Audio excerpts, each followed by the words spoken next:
우리 자리에서 일어나셔서 오늘 우리 함께 하나님의 말씀을 읽겠습니다. 우리 함께 나누실 말씀은 누가복음 23장 39절부터 43절까지의 말씀입니다. 신약성경 139쪽 누가복음 23장 39절에서 43절까지의 말씀, 우리 다 같이 함께 한 목소리로 합독하시겠습니다.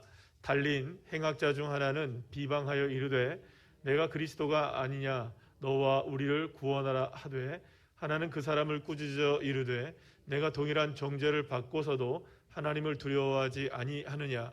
우리는 우리가 행한 일에 상당한 보응을 받는 것이니 이에 당연하거니와 이 사람이 행한 것은 옳지 않은 것이 없느니라 하고 이르되 예수여 당신의 나라에 임하실 때에 나를 기억하소서 하니, 예수께서 이르시되 내가 진실로 내게 이르노니 오늘 내가 나와 함께 낙원에 있으리라 하시니라. 아멘. 자리에 앉으시겠습니다. 옆에 있는 분들과 인사 나누겠습니다. 만나서 반갑습니다. 감사합니다.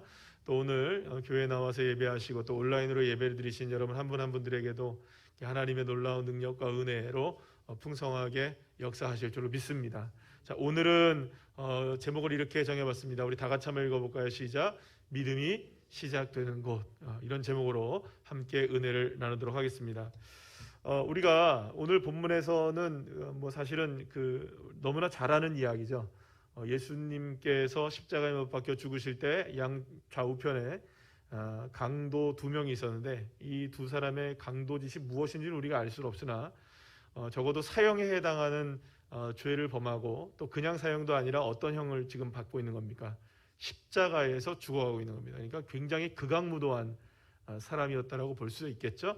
어쨌든 이렇게 죽어가고 있는데 그쪽에 이제 왼쪽 편과 오른쪽 편이 있는데, 왼쪽 편 강도가 아니라 오른편의 강도가 마지막에 이제 예수 그리스도의 은혜로 구원을 받는 이야기. 그래서 사실은 우리가 보통 이제 그런 얘기를 하잖아요. 부끄러운 구원이라고 말을 많이 하죠. 한번 따라합시다. 부끄러운 구원. 그래서 여러분은 어쨌든 구원을 받아도 부끄럽게라도 구원을 받아야 되겠죠. 마지막 순간이라도 예수님을 믿어야 안 되겠습니까? 사경을 헤매다가도, 예수님을 믿지 않아서 사경을 헤매다가 마지막으로 주여 한 번이라도 외치고 그죠? 그리고 또 예수님 나 믿습니다라고 신앙 고백이라도 하고 이 세상을 떠난다면 이 땅에서의 남겨진 어떤 그 상급은 없다 할지라도 그래도 무엇을 받을 수 있습니까? 구원은 받을 수 있으니까요. 그래서 사실 이제 부끄러운 구원 이렇게 우리가 많이 얘기를 하는데, 우리 부끄러운 구원에 관한 이야기를 할 때 대명사처럼 회자되는 사람이 바로 이름도 없는, 우리가 어떤 삶을 살았는지 전혀 알 수 없는 이 흉악한 오른편의 강도, 이 사람이 바로 이제 부끄러운 구원의 대명사처럼 우리에게 여겨지죠. 아마도 우리가 다 천국에 가게 될 텐데, 천국 가면 이분 계실까요, 안 계실까요? 계시겠죠. 여러분 한번 꼭 천국에 가서 한번 찾아보셔야 될 거예요. 그렇죠? 찾아봐서 이렇게 우리가 성경에서 부끄러운 구원 받은 이 분인데 이 사람이 정말 부끄러운 구원을 받았었을까? 아니면 이렇게 얘기하면 어떨지 모르겠지만 그분이 부끄러울까? 우리가 부끄러울까? 이렇게 한번 생각해 본다면, 사실 오늘 이렇게 말씀하고 있는 거 보면 이분이 우리가 생각할 때는 부끄러운 구원을 받은 것 같지만, 아주 짧은 시간이었지만 이분의 믿음이 사실은 부끄러운 구원을 받을 만한 믿음이 아니었다는 거. 그래서 사실은 믿음이 어디서부터 시작되는가, 이분은 그런 삶을 마지막 순간에 보여줬던 그런 모습을 우리에게 소개되고 있는 것이라고 알 수가 있습니다.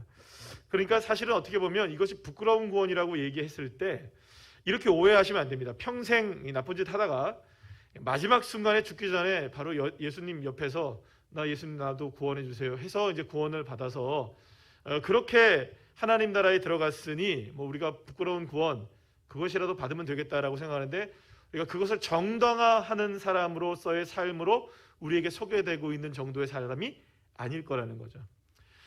그런데 여러분들, 우리가 그렇게 오해하면 안 된다는 겁니다. 사실 어떤 면에 있어서 본다면 예수님이 십자가는 여러분 구원이 이루어진 장소죠.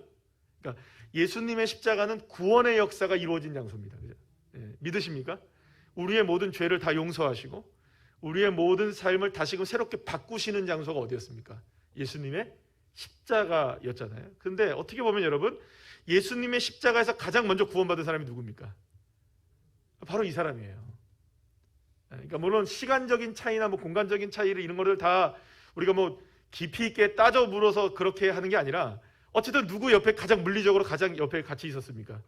예수님이 하나님의 나라에 임하실 때 그때 이 사람도 같이 들어갔습니까? 안 들어갔습니까? 예수님이 말씀하셨잖아요. 네가 나와 함께 오늘 낙원에 있으리라. 그러니까 어떻게 보면 구원이 이루어지는 그 상황 속에서 가장 먼저 구원을 받은 사람. 여러분, 그렇다면 어떻게 보면 이 사람은 부끄러운 구원에 관한 이야기이긴 하지만, 물론 그냥 부끄러운 구원이라고 한다면 저와 여러분도 부끄럽습니까? 안 부끄럽습니까? 말이 안 나오네. 마스크를 쓰니까 말이 안 나오네. 부끄럽습니까? 안 부끄럽습니까? 사실 우리도 다 부끄러워요. 구원받는 자는 사실 자체가 사실은 정당하게 우리가 구원받는 사람이 어디 있습니까? 나 같은 죄인 살리신 그 은혜 고마워. 할렐루야. 그런 거 아니겠습니까? 어떻게 보면 이 놀라운 믿음에 관한, 그리고 주님의 선물에 관한 이야기라는 것을 우리가 알 수 있습니다. 우리가 누가복음 23장 오늘 본문의 43절 말씀을 우리 다시 한번 읽어보겠습니다. 시작. 내가 진실로 내게 이르노니 오늘 내가 나와 함께 낙원에 있으리라. 여러분 한번 생각해 보시기 바랍니다. 예수님께서 십자가에서 죽으신 후 천국에서 누구와 함께 가장 먼저 영광을 나눌까를 생각해 보시다가, 물론 그거를 주님이 머리를 짜내서 고민하신 건 아니겠지만, 어쨌든 간에 천국에 들어가실 때 가장 함께 먼저 들어가야 될 사람을 어떻게든 주님이 뽑으셨다면 그게 선택된 사람이 누구라는 겁니까? 이 강도라는 거예요. 그러니까 강도가 구원받은 것은 어쩌다가 이렇게 구원받은 것도 아니고, 어떻게 하다가 뒤로, 그러니까 뒷발걸음 치다가 그냥 어떻게 주거리 잡은 것도 그런 것도 아니고요. 그러니까 하나님의 놀라운 은혜와 예수 그리스도의 놀라운 구원의 역사가 누구에게 이루어졌다는 겁니까? 구원받을 수 없었던 강도에게 이루어진 사건이라는 겁니다. 자, 그렇다면 어떤 이유로 예수님은 이 강도를 천국으로 함께 이끌어 주셨던 것일까? 도대체 강도에게 예수님은 어떤 믿음을 보셨기에 예수님과 함께 낙원에 이르는 첫사람으로, 그러니까 런닝메이트죠. 쉽게 얘기하면 런닝메이트, 같이 함께 들어갔단 말씀이세요. 같이 함께 천국의 낙원에 이를 수 있는 사람이 되었던 것일까? 여기서 우리가 함께 깊이 생각해 봐야 될 것은 이겁니다. 이 강도는요, 자신이 저지른 죄에 대해서 분명한 죄값을 십자가에서 치르고 있었다는 거예요. 함께 십자가에 달린 왼편의 강도가 예수님을 비난합니다. 그러자 오른편 강도가 왼편 강도에게 뭐라고 얘기하냐면 40절 41절 말씀인데 우리 다시 한번 읽어볼까요? 시작. 하나는 그 사람을 꾸짖어 이르되 내가 동일한 정죄를 받고서도 하나님을 두려워하지 아니하느냐? 우리는 우리가 행한 일에 상당한 보응을 받는 것이니 이에 당연하거니와 이 사람이 행한 것은 옳지 않은 것이 없느니라 하고. 여러분 여기서 보세요. 예수님이 십자가에 못 박히신 이유는 이 강도들과는 달랐다는 거예요. 다시 말하면 이 강도들은 상당한 보응을 받아서 십자가에 달린 겁니다. 그러니까 유죄인 겁니다. 이 사람들은. 그러니까 죄가 분명히 있었던 거예요. 그래서 이 사람들이 십자가에 달려서 죽을 만한 죄가 있었기 때문에 당연하게 어디에 지금 죽고 있는 겁니까? 십자가에서 죽고 있는 거지만 예수님은 죽을 만한 이유가 있습니까? 없습니까? 없다는 거예요. 그러니까 그것을 누가 알고 있었습니까? 오른편 강도가 알고 있었던 거예요. 그리고 이어서 예수님을 향해 이 사람이 뭐라고 얘기하느냐? 42절 말씀 다 같이 읽어보겠습니다. 시작. 이르되 예수여 당신의 나라에 임하실 때에 나를 기억하소서 하니. 여기서 우리는 강도의 믿음을 우리가 발견하게 되는데요. 강도는 먼저 하나님의 나라가 예수님이 주인 되는 나라라는 걸 알았다는 거예요. 여기서 보면 당신의 나라에 이렇게 얘기하죠. 그러니까 이 나라의 소유권이 누구에게 있다는 겁니까? 예수님 당신에게 있으십니다. 당신이 들어가실 하나님의 나라, 그 소유권은 당신에게 있기 때문에 그 소유권을 가지고 계신, 하나님 나라의 소유권을 가지고 계신 예수께서 그 나라에 들어가시게 될 때 누구를 기억해달라? 나를 기억해달라. 그러니까 결국에는 이 사람은 십자가에서 죽어가고 계신 예수님이 곧 하나님의 나라에 들어갈 것을 알았던 것이고, 두 번째는 그 나라가 누구의 것이라는 걸 알았던 겁니까? 들어가실 예수님의 것이라는 걸 알았다는 거예요. 그리고 여기서 한 가지 더 위대한 고백을 우리가 보게 되는데요, 자기 자신도 그 나라에 들어갈 수 있다 없다. 들어갈 수 있다 없다. 나를 기억하소서. 누가 허락만 하신다면, 예수님이 허락만 하신다면 왜냐하면 그 나라의 주인이 누구니까? 예수님이시니까 주인 되신 예수님이 나를 그 나라에 허락만 해주신다면 나는 지금 들어갈 수는 없지만, 내 인생으로는 들어갈 수는 없지만, 내 인생으로는 가능성이 없지만, 주인이신 주님이, 예수님이 허락만 하신다면 나도 그곳에 들어갈 수 있다 없다? 있다는 거죠. 그러니까 이런 겁니다. 자신은 지금 죄를 지어 상당한 보응을 받아서 십자가에서 예수님과 함께 죽어가고 있지만, 하나님 나라의 주인 되시는 예수님은 얼마든지 이런 나를 이끄셔서 천국으로 인도하실 수 있다. 이것을 이 강도가 믿었던 것이죠. 자, 그렇다면 이 강도의 믿음이 왜 위대한 믿음이라고 우리가 볼 수 있느냐 하면요, 생각해보면 간단하게 이해가 됩니다. 여러분, 예수님이 십자가에 달려 계실 때에 사람들은 예수님을 향해 비난을 멈추지 않았습니다. 심지어 십자가에서 내려오면 믿겠다고 하며 유대인의 왕이라고 쓰인 죄패를 가지고 조롱하기도 했고, 예수님이 입었던 옷을 가지고 서로들 제비 뽑아 나눠 가지면서 조롱하기도 했고, 심지어는 사람들이 머리를 흔들고 또 침을 뱉으며 예수님을 조롱하기도 했습니다. 수많은 사람들이 자신 스스로를 구원하라고 외쳤습니다. 그런데 예수님은 조금의 미동도 없으셨어요. 십자가를 여러분 지기 이전엔요, 예수님의 제자들마저 모두들 누구를 버리고 도망갔습니까? 예수님 다 버리고 도망갔어요.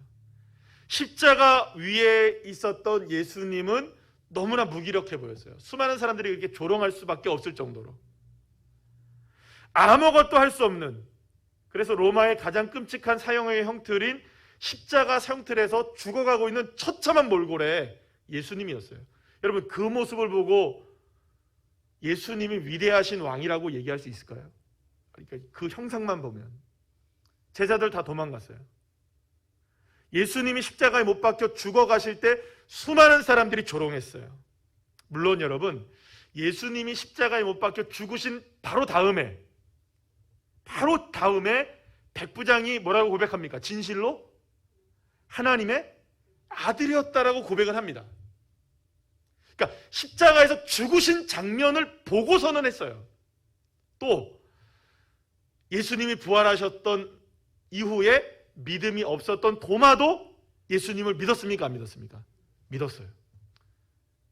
혹은 예수님이 승천하시고 나서 아예 계시지 않은 순간에도 성령의 임재를 통하여 예수님을 믿은 사람도 있어요. 그 사람들이 누굽니까? 저와 여러분 아니에요, 그죠? 자, 보세요. 제가 말씀드리려고 하는 게 이겁니다. 십자가에 매달리기 전에도, 십자가에서 매달린 후에도 예수님을 믿고 있었던 사람들이 있었고 예수님을 믿었던 사람들이 있었어요. 그런데 십자가 상에서 예수님 믿은 사람은 없었어요. 오히려 십자가 상에서는요, 모든 사람들이 예수님을 조롱했습니다. 수많은 사람들이. 다시 말하면 십자가에 매달려 계신 예수님을 바라보면서 예수님이 나의 구원자라고 믿을 수 있는 사람은 아무도 없었다는 거예요. 여러분, 왜냐하면 사람들이 얘기했잖아요. 너도 스스로 구원을 못하는데 무슨 누가 너를 통하여 누구를 구원하느냐. 여러분, 예수님 거기에 미동도 안 하셨잖아요. 사랑하는 여러분, 십자가에 달리신 예수님을 믿을 수 있을까요? 우리는 지금 믿습니다. 그러나 십자가에 달려 계신 그 예수님은 너무나 처참하고 너무나 보잘것없고 흠모할 것이 아무것도 없는, 믿을 수 있는 구석이라고 보여지지 않는 요만큼도 없는, 좀 내려오면 믿겠는데, 좀 이렇게 역사하시면 믿겠는데 아무것도 안 하고 계신 그 예수님, 저분이 정말 하나님 나라의 주인이실까? 저분이 정말 유대인의 왕이실까? 저분이 정말 하나님의 아들이실까? 저분이 정말 창조주의 아들이실까?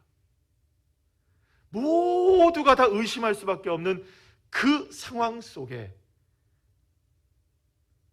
오른편 강도가 예수님을 믿었다는 겁니다. 예수님의 그 처참한 몰골을 보면서도 믿었고, 사형수로 죽어가고 있는 모습을 보고서도 믿었고, 하나님 나라를 믿을 수 없는 상황에서도 하나님 나라의 주권자가 예수님이심을 누가 믿었던 겁니까? 강도가 믿었던 거예요.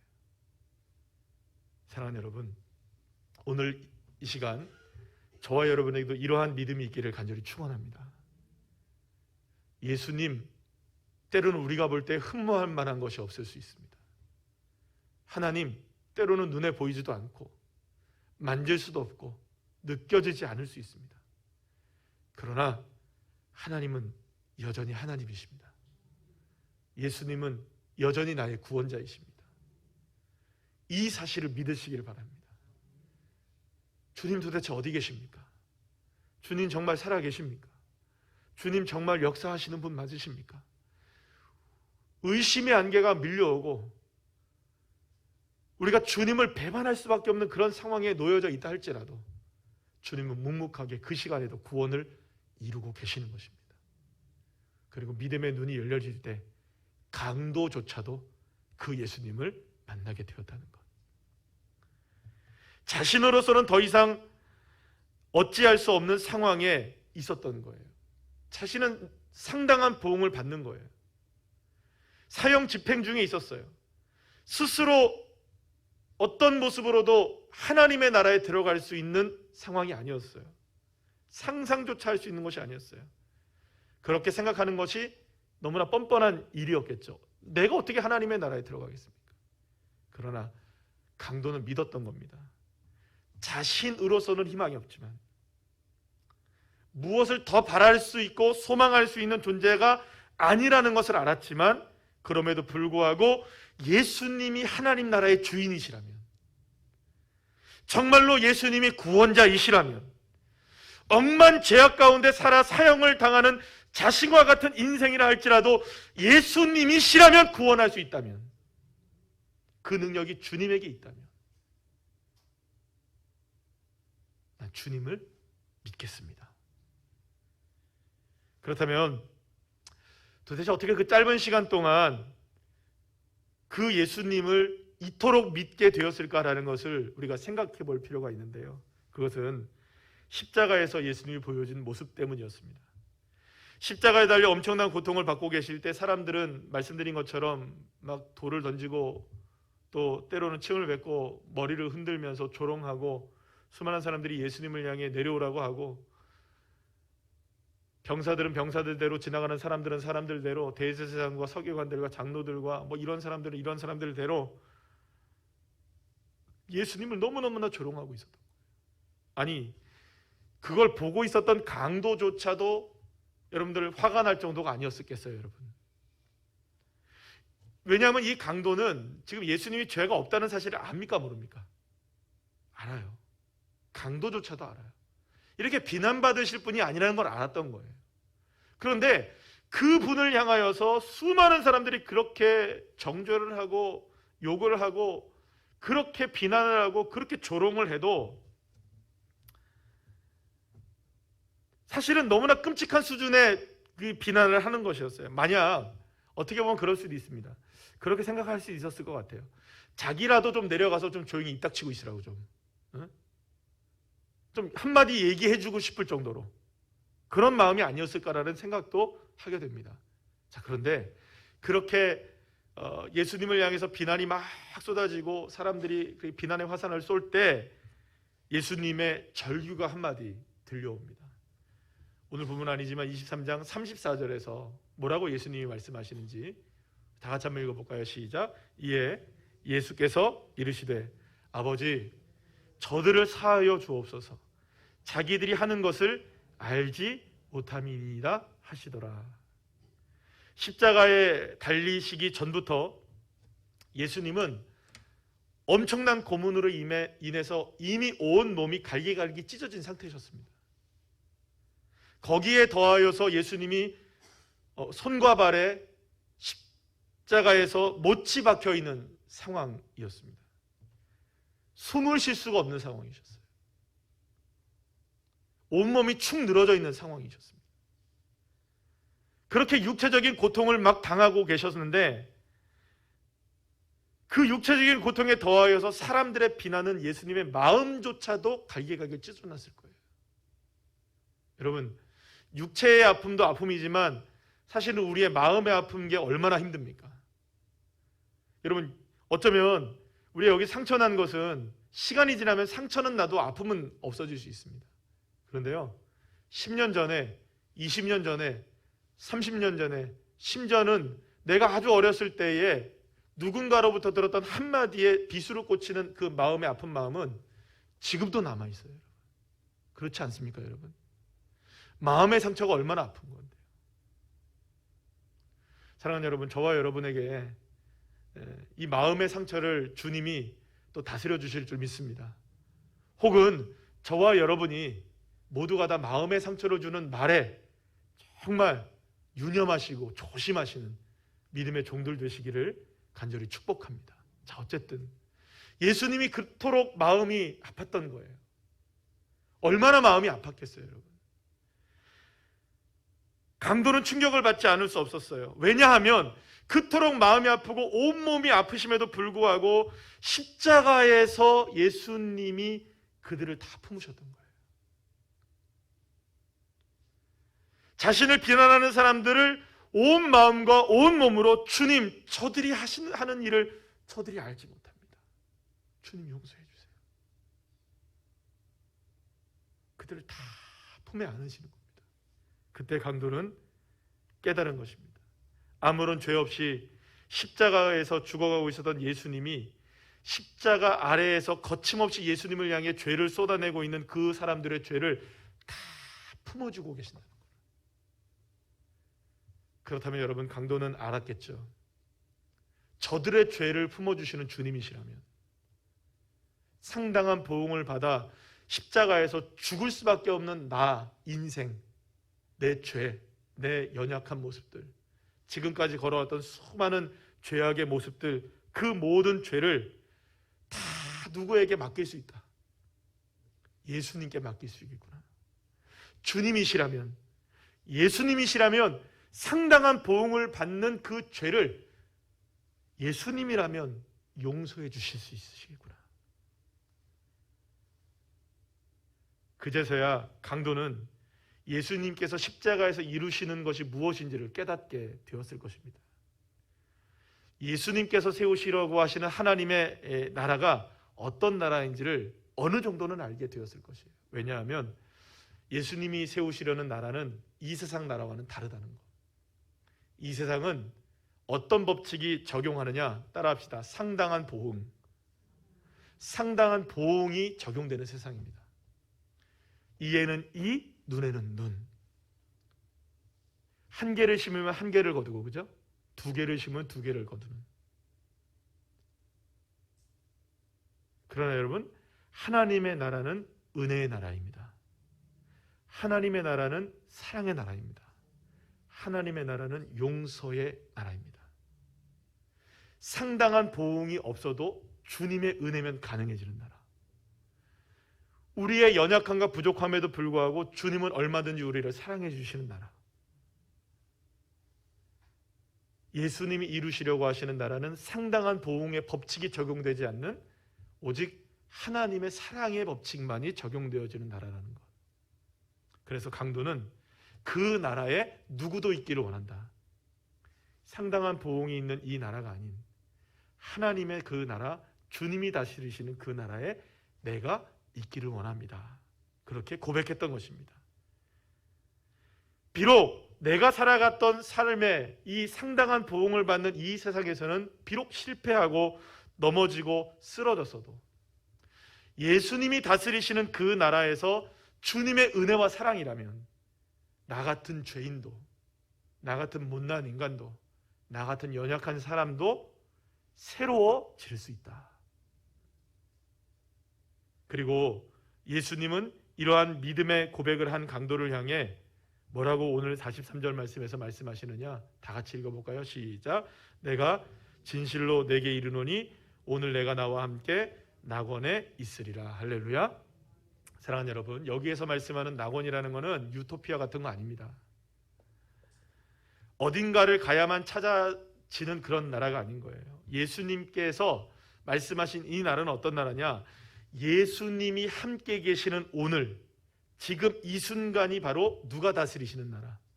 하나님이 다스리시는 나라, 예수님이 다스리시는 나라, 그 낙원인 것입니다. 십자가의 은혜가 지배하는 곳, 모든 공간에서 주님을 찬양하는 그곳, 나의 삶을 주님의 손에 올려드릴 그곳, 그때, 그 시간, 그 장소가 주님이 다스리시는 하나님의 나라가 되는 것입니다. 그럼 여러분, 저와 여러분은 지금 하나님의 나라 가운데 있을까요? 아니면은 상당한 보응의 법칙이 있는 세상의 나라 가운데 있을까요? 세상의 나라 속에 살아가고 있는 우리지만 우리의 삶의 모든 것들을 주님의 손에 올려드리는 그 순간, 그곳은 하나님이 다스리시는 나라가 되는 겁니다. 예수님이 지배하시는 나라에 우리가 살고 있는 것이죠. 그래서 비록 우리가 살아가는 이 세상에서는 우리가 상당한 보응을 받아서 때로는 넘어지고 쓰러지고 아프고 힘겹고 한숨이 나지만, 그러나 오늘 이 시간 나를 품으시는 주님, 나를 사랑하시고 나를 구원해 주시는 그 주님, 나를 안으시고 내 기도에 귀를 기울이시는 그 주님, 그 주님이 나와 함께 하심을 믿을 때 바로 그곳이 하나님의 나라가 되어지고 주님의 나라가 되어지는, 십자가와 같이 우리에게 짊어지고 살아갈 수많은 삶의 짐들을 정말로 너덜너덜하게 짊어지고 살아갈 수밖에 없는 그 아픔을 안고 살아가는 그 상황 속에서라도, 비록 우리의 삶이 강도와 같을지라도, 비록 우리의 삶이 세상 사람들을 향해서 인정을 하나 받지 못한다 할지라도 저와 여러분이 주님이면 충분합니다. 주님이면 가능합니다. 주님이면 소망이 있습니다. 주님이 다스리심을 믿습니다. 우리가 이 믿음으로 고백하는 바로 그 자리가 십자가에서 이루어지는 하나님의 나라가 되어지는 것입니다. 사랑하는 여러분, 강도의 믿음은 가장 연약해진 그 순간 주님의 십자가를 붙들 수 있다는 것을 우리에게 보여줍니다. 이 세상의 그 어떤 것을 우리가 붙잡을 수 없어도 예수의 십자가를 붙들 때 바로 거기서부터 우리의 믿음이 시작된다면 하나님은 그 믿음을 통하여서 하나님의 역사들을 하나하나 열어주실 줄로 믿습니다. 그래서 여러분, 어떻게 보면 이 강도는 우리에게 이것을 이야기해주고 있는 것 같습니다. 그럼 우리의 믿음은 어디서 시작되느냐? 사람은 역설적이게도 우리의 믿음은 저와 여러분이 가장 무능할 때, 저와 여러분이 가장 연약할 때, 저와 여러분이 아무것도 할 수 없을 때,